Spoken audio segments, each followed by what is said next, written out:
Сәлем достар! Бұл Альзет өзені, ұзындығы 73 шақырым. Аталған өзен Люксембург аумағын жоғарғы және төменгі бөлікке қақ жарып тұр. Ал біздің бүгін аралайтынымыз ЮНЕСКО қорғауына енетін қаладағы тарихи қамалдар және ғимараттар Люксембургтың жоғарғы жағында орналасқан. Ендеше кеттік.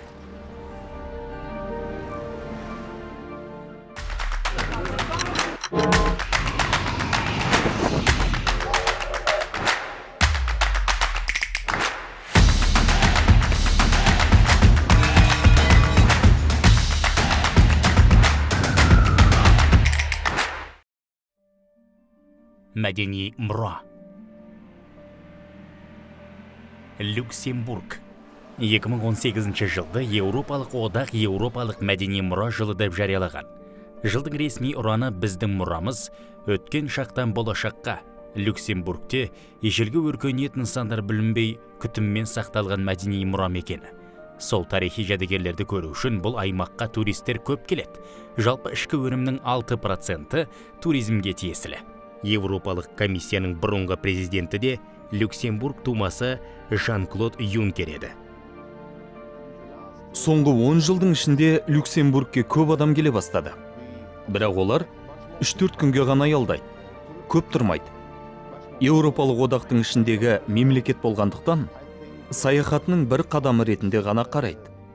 Сондықтан олардың Люксембургте ұзағырақ тұрақтау үшін жарнаманы, автобус маршруттарын көбейту керек деп ойлаймын. Бұл Патрик Санавия, бүгінгі бағдарламаның бас кейіпкері. Люксембургтың оңтүстік өңірінде дүниеге келген. Әкесі мен атасы шойын балқытып, темір иген шеберлер болған. Өзі осы аймақтағы ежелгі сарайлардың күтіміне жауап беретін маман. Атасы мен әкесі жұмыс деген өнеркәсіптік ескерткіштерге де қарайды. Оларды көздің қарашығындай сақтап, баптау зор жауапкершілік екенін айтады. Мен Люксембург тарихын қорғаушы ғана емес, жалпы Еуропалық одақтың құндылықтарын қорғаушымын. Яғни, Еуро одақтың азаматымын. Еуропалық одақты пазл десек, Люксембург соның бір бөлшегі. Бұл елдердің өткені де, болашағы да бір-бірімен байланысты. Тарихи ескерткіштері де бір-біріне ортақ. Патрик Санавия сияқты жанашыр мамандардың арқасында ежелгі өркениет кеңістігі жойылмай бүгінгі күнге жеткен.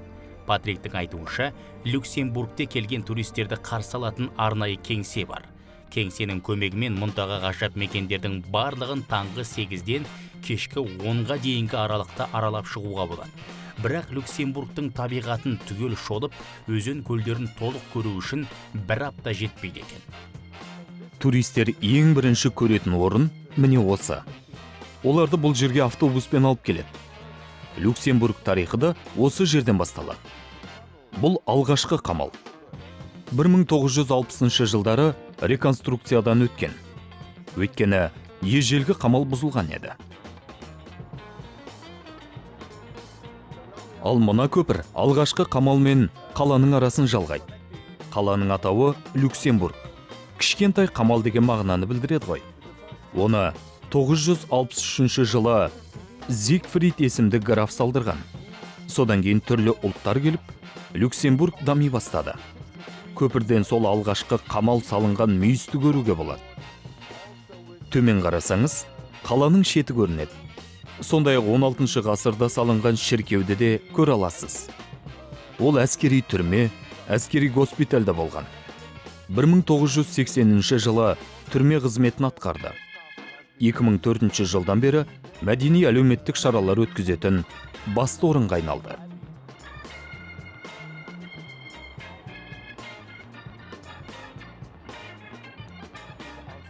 Қала негізі 3 шеңберден тұрады. Бірінші, оның негізі қаланған жер. Сосын сыртындағы шеңбер. Үшіншісі, оның айналасына тұрғызылған қамал. Мына Альзет өзені бірінші қамал тұрғызылған жерді айналып өтіп, солтүстікке қарай бет алады. Сондықтан ол аймақты қорғау оңай болған. Бірінші қамал тұрғызылғаннан кейін қала солтүстікке қарай дамиды. Ол жерде көпір тұрғызылған. Жан-жақтан адамдар келген. Жұмыс істеп ақша таба бастаған. Одан қаланың шеті дамиды. Міне соның бәрін қорғау үшін сыртына айналдыра қосымша қамал салынған. Люксембургка сәулет өнерінің саналуан түрі кездеседі. Түсірілім тобына жол көрсетіп, жөн сілтеп жүрген Патрик Санавия елдегі архитектураның тарихы да 963 жылы салынған алғашқы қамалдан басталатынын айтады. Ал ол Ренессанс дәуіріне тиесілі. Люксембург әскери, сауда жағынан да орталық Еуропадағы ең маңызды жолдардың тура қиылысында орналасқан. Сондықтан неше түрлі елдер, мәселен, француздар, испандықтар, бельгиялықтар, пруссиялықтар жан-жағынан қаумалап басып алуға тырысқан. Кейбірінің жолы болған. Әрине ол жағдайлар мәдениетке де басқаға да ықпал еткен сөзсіз. Сондықтан да шағын ғана жерде сан түрлі стильдегі қамал сарайлар бір-бірімен қатар орналасқан.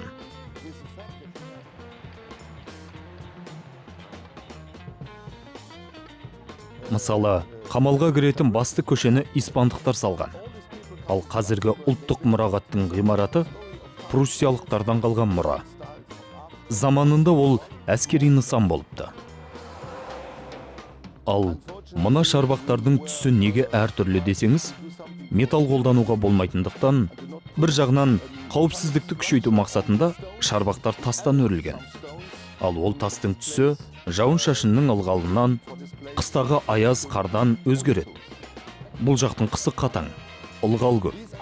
Сондықтан қандай әппақ ғимарат болмасын, уақыт өте келе сұр түске айналады.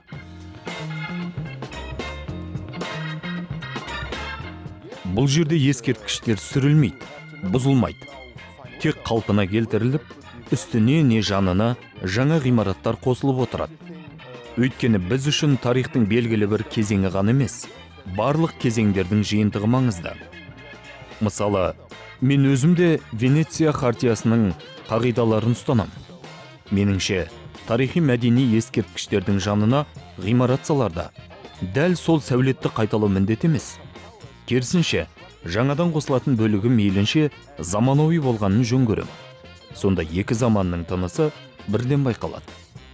2018 жылғы наурызда Еуропа Ностра және Еуропалық инвестициялық банк Еуропадағы жойылып кету қаупі төнген 7 тарихи мұра нысандарының жаңа тізімін жариялады.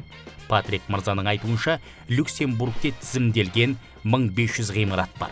Оның басым бөлігі жекеменшік иелеріне тиесілі. Олардың көбісі атадан балаға мұраға қалған. Ал сол тарихи ғимараттарда адамдар тұрып жатыр. Люксембургте үздік тәжірибе қалыптасқан. Мәселен, атадан балаға мұра ретінде тарихи сарай қалатын болса, иесі ол ғимаратты ұлттық қорғаудағы нысандар тізіміне енгізу керек. Кейін ол жерде қандай да бір қалпына келтіру, жөндеу жұмыстары жоспарланса, тарихи мәдени ескерткіштерді қорғау мекемесі міндетті түрде көмектеседі. Көлеміне қарай қаржы бөледі. Кез келген уақытта жекеменшік иелермен бірге екендіктерін сезіндіреді. Мысалы, мына ғимарат бұрын аурухана болған. 10 жылдай пайдаланылмаған. Иесіз бос тұрды. Сөйтіп, мұны банк сатып алды.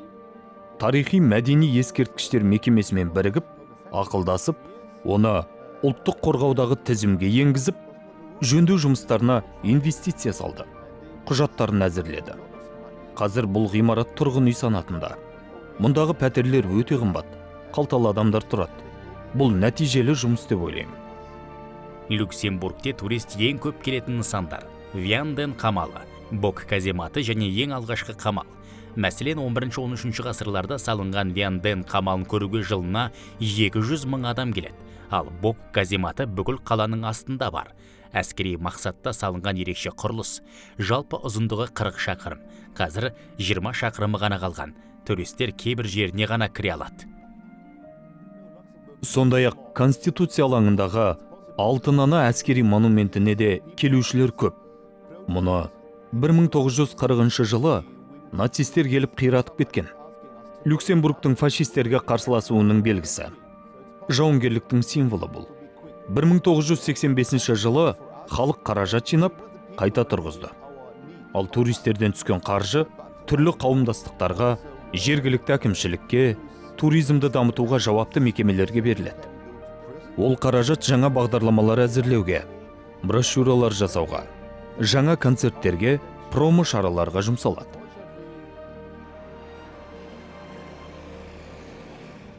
Люксембургте 170-ге жуық ұлт өкілі тұрады. Олардың жартысына жуығы иммигранттар. Басым бөлігі португалдықтар. Олар мұнда жалпы халықтың шамамен 16,4%-ін құрайды. Люксембургтің ресми қызметкерлерінің жартысы жергілікті тұрғындар емес. Олар Бельгиядан, Германиядан және Франциядан күн сайын қатынап жұмыс істейді. Өзге елдің азаматтарын Люксембургтегі қолайлы жағдай, медициналық қызметтің сапасы қызықтырады.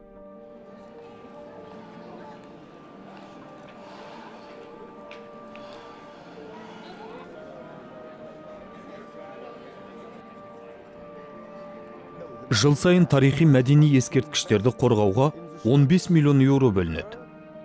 Ол бүкіл елдегі тарихи мәдени ескерткіштерді жөндеуге, күтіп ұстауға жұмсалады. Бұл ақша тек осы мұралардың инфрақұрылымын жақсартуға жаратылуы тиіс. Бар, дәретхана, жаңа ғимарат салынуы мүмкін, ал әлеуметтік шаралардың бюджеті бөлек. Қазір 60 ескерткіш жөнделіп жатыр. Қалпына келтіру жұмыстарын жүзеге асыруды мақсат еткен 700 жоба бар. Осы жоба аясында жекеменшік иелерінің иелігіндегі тарихи мәдени ескерткіштерді де күтіп, баптап, жөндеу жүзеге асырылады. Еуропалық мәдени мұра жылы аясында Люксембургтың мәдениет министрлігі қаржыны көбірек бөлген. Ол қаражатқа тарихи мәдени ескерткіштерді цифрландыру жұмыстары жүргізілген. Еуропадағы ең кішкентай мемлекеттің бірі болса да, Люксембург әлемдегі ең бай елдер рейтингінде 2-ші орында. Аумағы алақандай, табиғи байлығы жоқ бұл ел қалай осындай биікті бағындырды екен? 2018 жылы Люксембургтың адам басына шаққанда жалпы ішкі өнімі $115,536 құрады. Сәйкесінше осы елдегі ең төмен жалақы мөлшері $2000 шамасында. Бізде ЮНЕСКО-ның тізіміне енген ескерткіштер бар. Оларды мемлекетте, жергілікті әкімшілікте 100% қарауын алады. Бұрынғыдан да көбірек күтім жасалады, бақыланады, қадағаланады. Сондай-ақ Люксембургте ЮНЕСКО-ның арнайы менеджер тағайындалады. Сол маманмен бірігіп жұмыс істейміз. Бюджеттің басым бөлігін үкімет бөледі. ЮНЕСКО тарапынан ешқандай қаржы берілмейді. Оның үстіне тарихи ескерткіштерімізді жөндеп, баптауға мүмкіндігіміз бар. Қаражатымыз жетеді.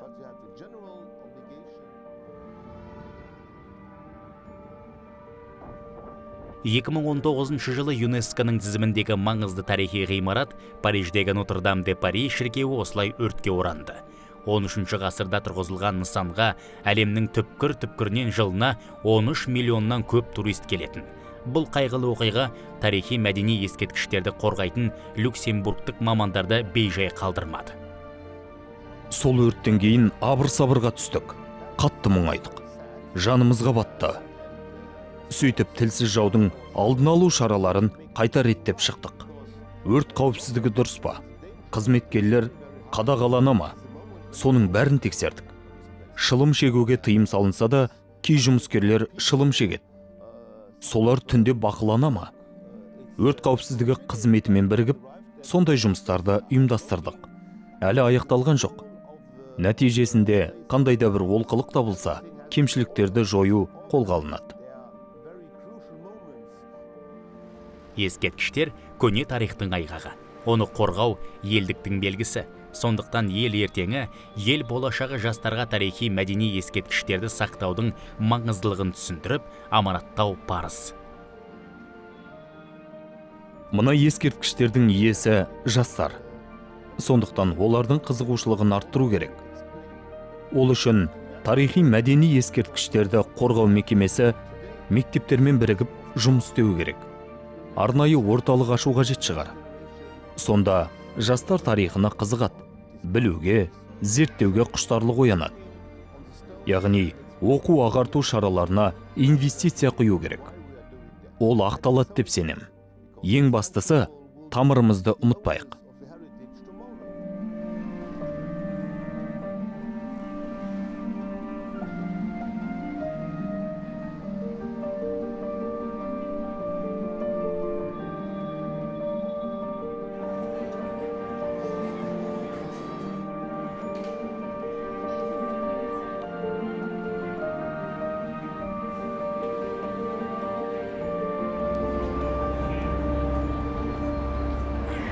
Тарихи мәдени ескерткіштер кез келген елдің баға жетпес құнды жәдігері. Ал оны көздің қарашығындай сақтап, ұрпақтан ұрпаққа жеткізу басты мақсат. Осы ретте Люксембург халқының адамзатқа ортақ мұраны бүлдірмей қорғап отырғаны бізге үлгі. Люксембург сапары осымен тамам. Ал біздің Еуропа бойынша маңызды да мәнді сапарымыз одан әрі жалғасуда. Келесі кездескенше.